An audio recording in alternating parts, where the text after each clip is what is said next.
Do you ever wonder what is intended for or likely to be understood by only a small number?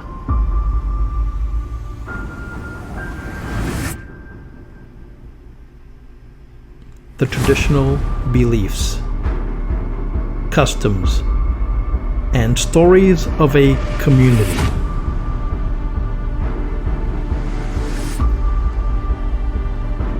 A community not part of the mainstream, unconventional, peripheral, or extreme.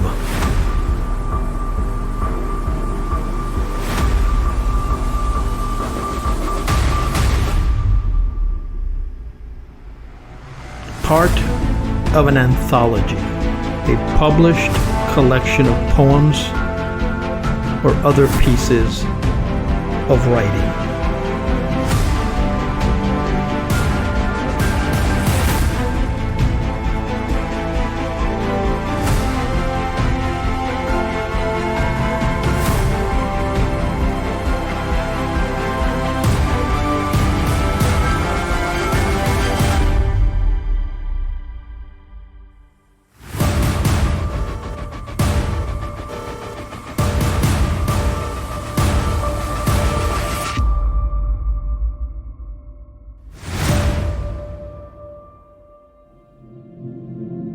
This is Esoteric Lore. I'm your host, Edward Aponte, where I push you to ponder the fringes of folklore. Digital media profits from our anger.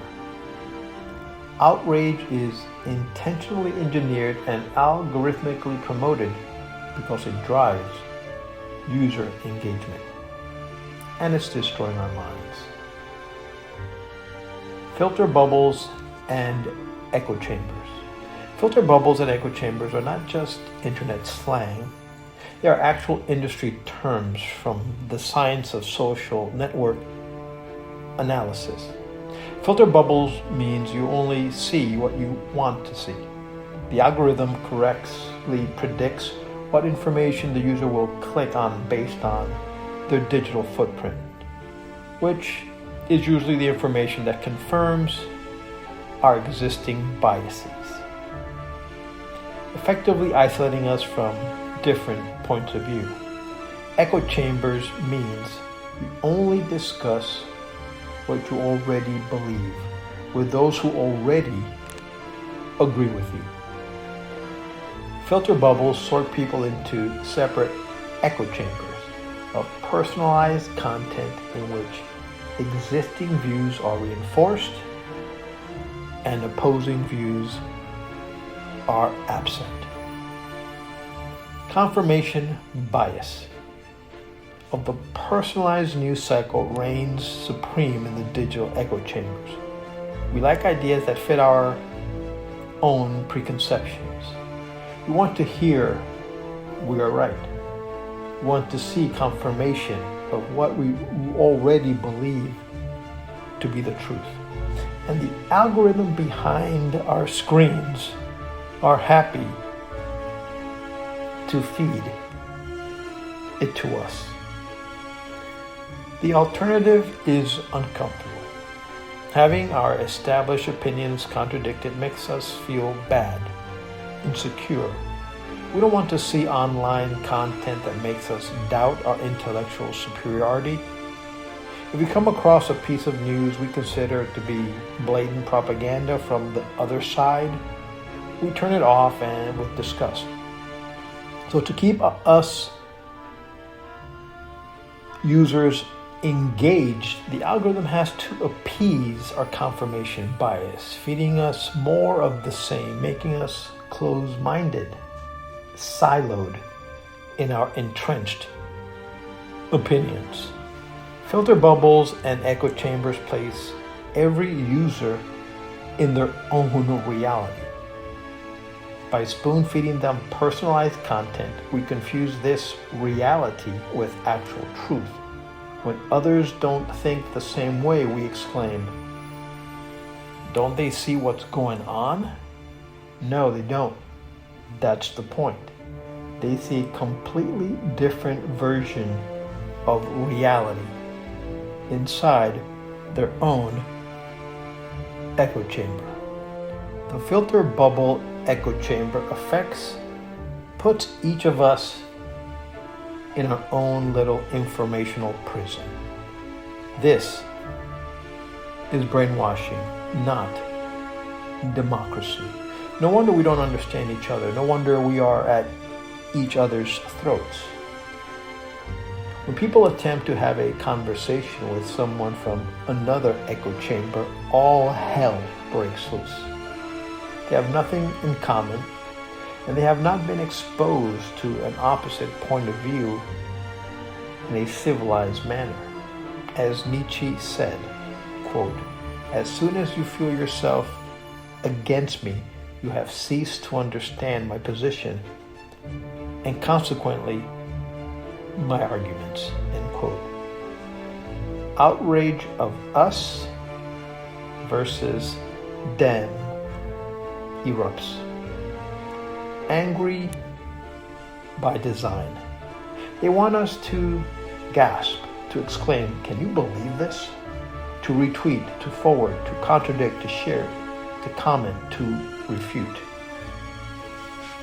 The enrage is to engage.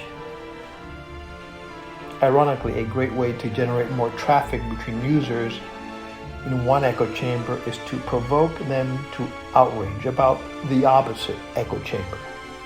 It does not have to be done by real people. Bots will do it. As long as the users are poked with a strong negative emotion, that serves as clickbait. It was painfully obvious that online debates over any controversial issue quickly and inevitably spirals into madness. The parties involved, liberal versus conservatives, black versus white, straight versus gay, religious versus atheist, men versus women, end up with high blood pressure and crippling anxiety, accomplishing nothing from their agenda, just being glued to the screen in a state of total misery. We cannot ignore something that makes us angry. It would be counter to our emotional biology of survival. Fight your enemy to the death. So we engage with this digital clickbait that created this outrage in us. Engagement translates to profit, not the truth. Follow the money. Finding an algorithm to push a big button titled rage in our subconscious mind becomes a feature of persuasive design. Outrage is a primitive emotion. It resides in our animal brain, occurs automatically, and cannot be rationally controlled. Anger as a lever of control is cheap. Negative emotions are easy to produce and easy to exploit. Rage is part of our automatic fight or flight response system. The user reacts, engages with the platform without conscious and rational thought. An obedient robot. Most people only have time to read what social media platforms place in front of them in the feeds. From these shallow offerings, people are most likely to choose clickbait that involves negative emotions, fear, or anger. We are predictable, and algorithms figure us out. There is no evil human mind behind this digital diet that makes us sad or mad. It is algorithmically driven for the purpose of user engagement. Nothing personal. Users, your state of mind is none of our concern. Paranoia, not reconciliation. No one ever changed their mind or political views as a result of encountering online outrage for the other side. We only become more entrenched in our views, more angry, more unhappy, more anxious about the state of the world, accomplishing nothing for ourselves while generating profits for the social media from our time-consuming spitting matches. We work for them for free and sacrifice our well-being on the altar of their bottom line. It is in the interest of our attention economy to drive division among people. Without conflict and drama, there is no story. If necessary, a divisive line is created where there was none before. Controversy needs to be engineered on a daily basis to keep distracted humans in a fight or flight state, or they could or would not pay attention on the screen, and the money would stop flowing. It has been proven and qualified. A study found that, quote, each word of moral outrage added to a tweet increased the rate of retweets by 17%. It takes very little effort to tip the emotional balance within social media spaces, catalyzing and accelerating further polarization.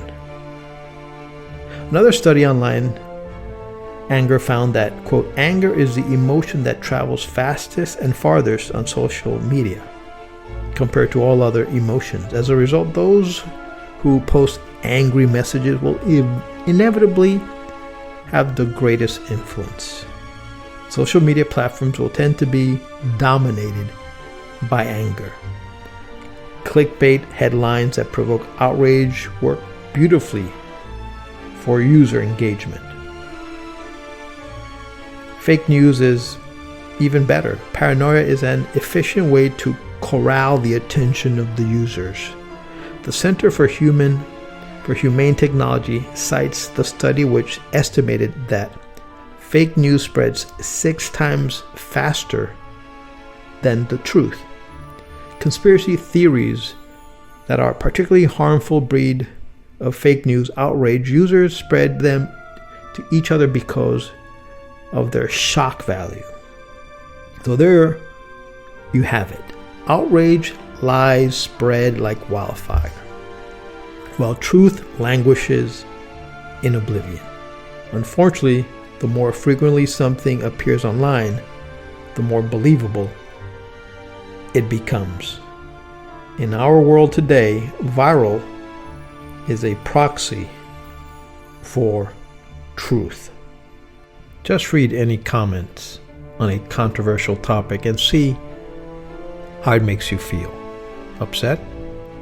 Filled with an irresistible desire to add your own nasty comment? It works.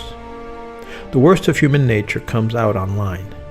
When we are outraged, even the most civilized among us are reduced to our base nature and discover the side of our character Jaron Lanier calls the inner troll. In his book, 10 Arguments for Deleting Your Social Media Accounts Right Now, he writes about perceived anonymity that makes people behave horribly online. Digital interactions lack empathy. You've never used such terms face to face, even if you're worse political counterparts. John Lanier calls social media a bummer machine. Behaviors of users modified, made into an empire for rent. His other insightful gems about the culture of online debates are, quote, social media is making you into an asshole, end quote, and, quote, attention acquisition leading to asshole supremacy, end quote. Keeping people angry makes them predictable and therefore controllable. It's not in the interest of digital media to appeal to our rational brain. That would be much harder to ask for than AI, than dealing with our emotional brain.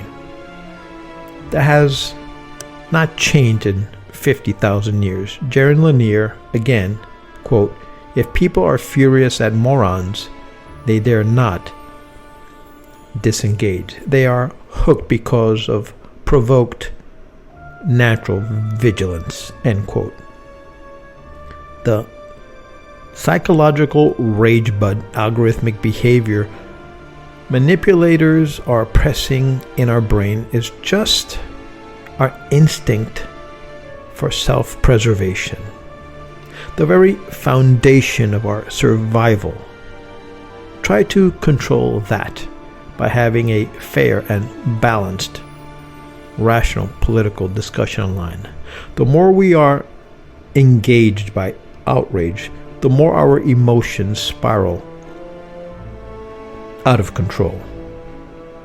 The most uncivilized, paranoid, nasty, and intolerant users are the loudest voices online, and their extreme views are magnified precisely because they are so outrageous, so engaging. Don't take the bait. Don't become one of them. Don't degrade your humanity for the benefit of the platforms. They make money when you are angry and upset. You pay the price. The price we pay. While social media companies and news websites profit nicely from enraging and engaging angry users, the users themselves pay a very high psychological price.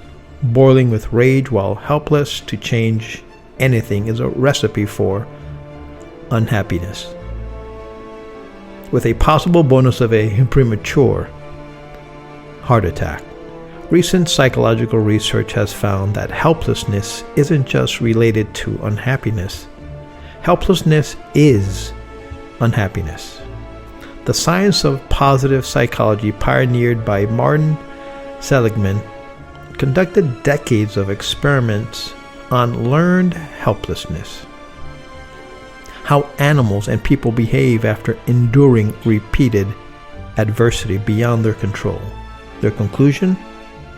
Clinical depression and anxiety may result from feeling powerless to change a situation. The consequences of online outrage span the entire range of mental health issues, from anxiety to depression to psychosis. In our attempt to regain some sense of control over the issues that make us mad, we keep trying to find more information that would help us, quote, defeat our enemies.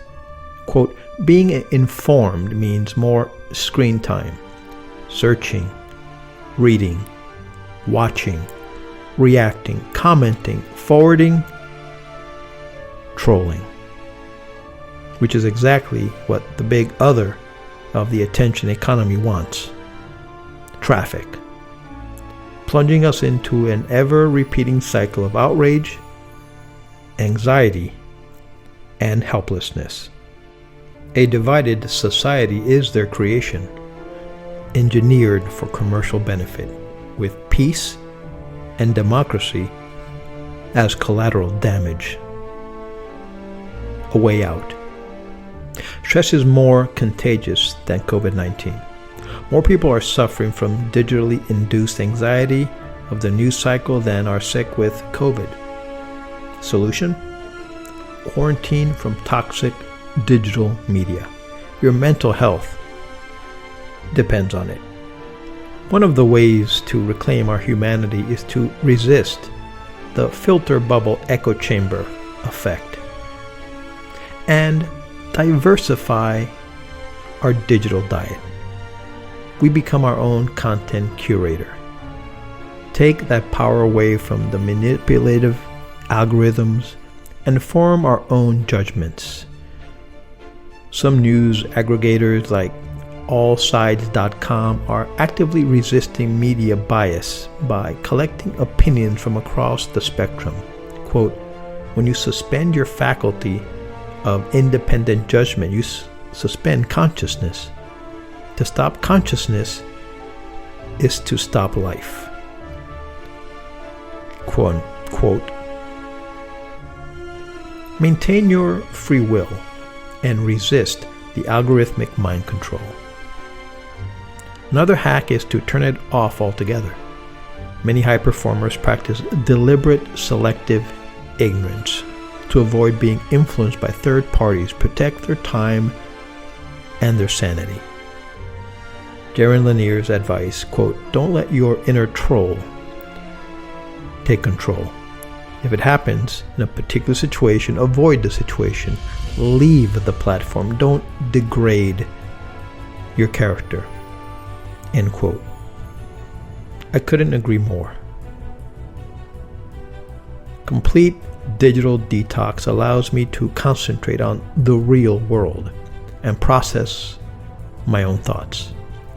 This disrupts the interference of the attention economy. When I am not looking at the screen, I cannot be influenced. It's as simple as that. The only way to be independent from the matrix is to unplug from it. If you like this video, please subscribe, share, and give us a thumbs up. Thanks for watching. See you next time.